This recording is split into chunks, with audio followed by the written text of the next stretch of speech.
I, in particular, have been very positive on the increase in activity now for a couple of years. It does feel a little bit different now, I would say. And I think what's different, at least in our experience in the boardroom, is the level of conviction. And people just feel like they have a little higher conviction level, a little bit more risk appetite. And why is that? Maybe it's because the market's now been up for 5 years, and there's got to be a point where people kind of settle in and get going.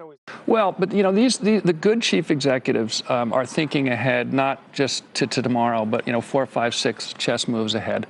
And I think that's indicative in some of the deals that have been done here. They're thinking way ahead, and so they're not as focused on what's the stock going to do tomorrow, but more so what's in the best long-term interest of shareholders.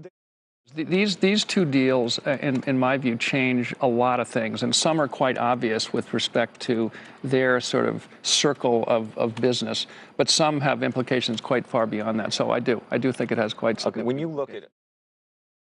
Quite concerned, but I think that unlike the Fed and the BOJ, we've seen in the ECB a declining balance sheet over the past year and a half.